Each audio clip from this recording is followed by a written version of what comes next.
pedestrian visions on facticity. Um, let's just stir up the subject matter a little bit. So we have um, the question of how does facticity move with with the superfactic. Um, I was thinking before. I was thinking of the Ernst Haeckel example of the recapitulation theory, that all the stages in the development of the fetus are like the stages of the development of the species as a whole in its evolution. So Ernst Haeckel had been the chief promulgator, telegrapher of, and I suppose not just that it was a widespread, but that he had intense and talented students that carried forth this message of Darwin in the German-speaking universities, the infection of the German-speaking universities, which were, in fact, at that time, really the only ones that mattered, except Edinburgh. Oxford and Cambridge were very backward, generally speaking, I think, in all their thinking. Only Edinburgh was explosive, and the German-speaking universities were totally empowered. So when Darwin, who had been this sole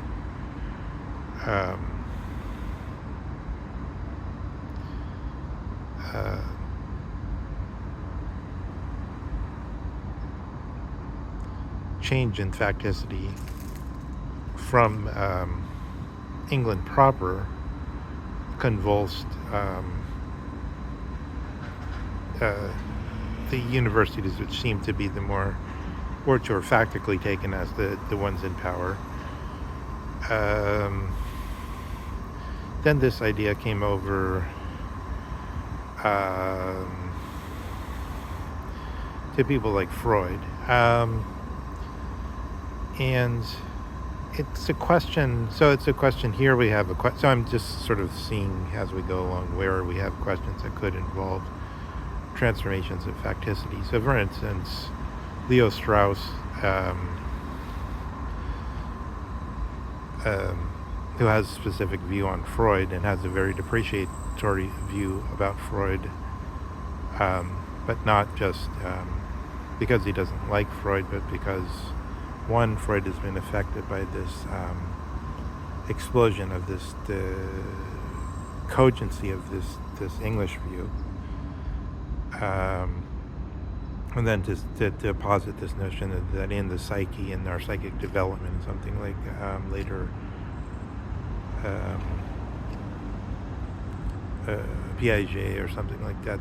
These stages that Piaget were studied empirically, but during this same type of years, the development of our psyche or of our person as being a recapitulation issue, of being somehow the kinetics or the style of the movement of time is in question, and therefore the facticity. So I'm just kind of stirring up some observations that could be plausibly claims about how facticity is transfigured through this sort of metamorphosis of the new students coming into the zeal for the teaching, and as Freud did for the then all-powerful during his youth view of the medical sciences in connection to this Darwinian evolutionary view, which then it affects both.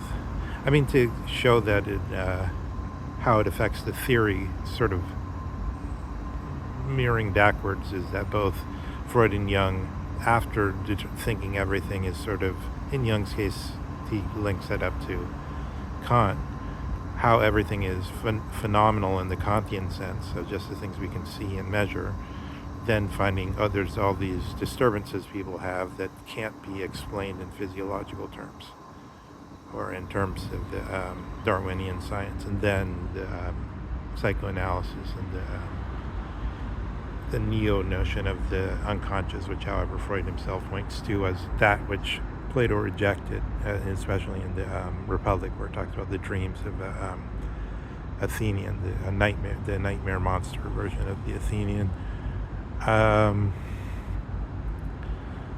And so Strauss basically thinks, Freud is done the thing that Plato has already observed is the wrong way to go, because then you just end up in, like what Zizek said, the muck, how do they call that in the Pilgrim's Progress, the despond, the slough of despond or something like that. You arrive in an insoluble problem, which I would say we could also superimpose over the whole acceleration vision that technology is going to solve these problems.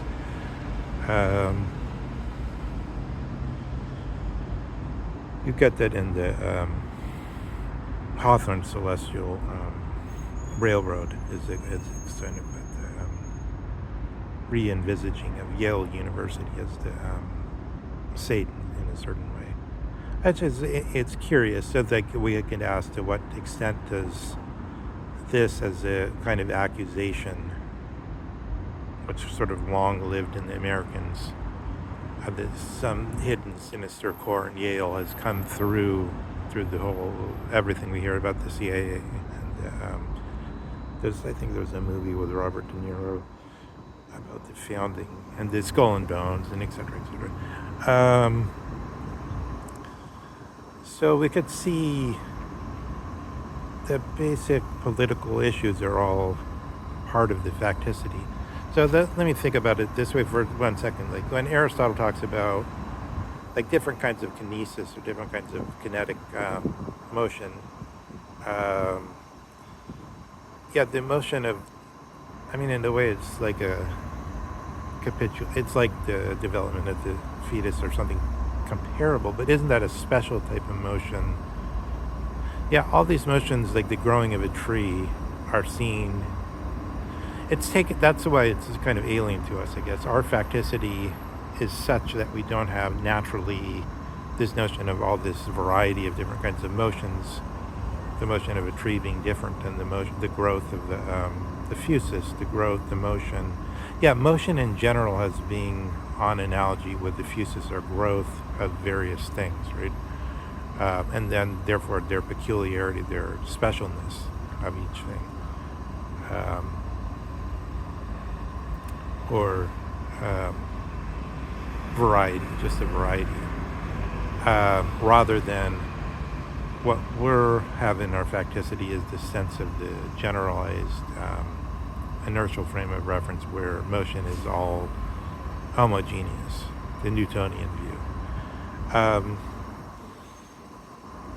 There's something in that whole recapitulation theory that survived. Yeah, that's just because evolution and biology somehow have survived the Newtonian physics. Somehow we still talk about organs and things that have purposes and special kinds of motion and evolution, whereas these qualitative differences in the so-called becoming or the facticity. So I think we could also say becoming and facticity are sort of mutually explicating notions in some sense. But other than the being, there's the way of coming forth or becoming, and facticity is one way to talk about the region where that's happening, and yet it's constantly in play with these other forces. As I'm trying to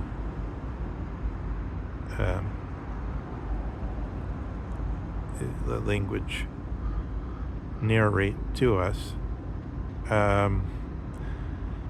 So this Harari type of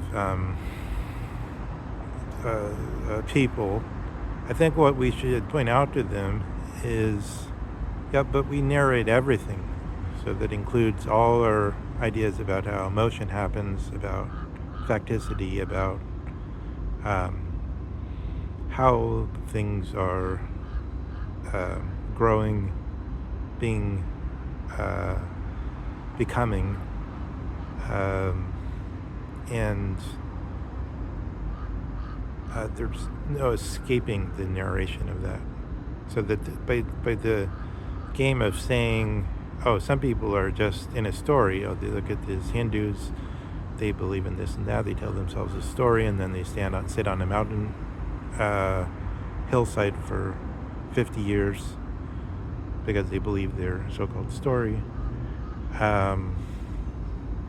By pretending that somebody else is telling this story, and we're not also doing that with all the sciences and with all our self-explanations of what motion is, what facticity is a it's just self-deception.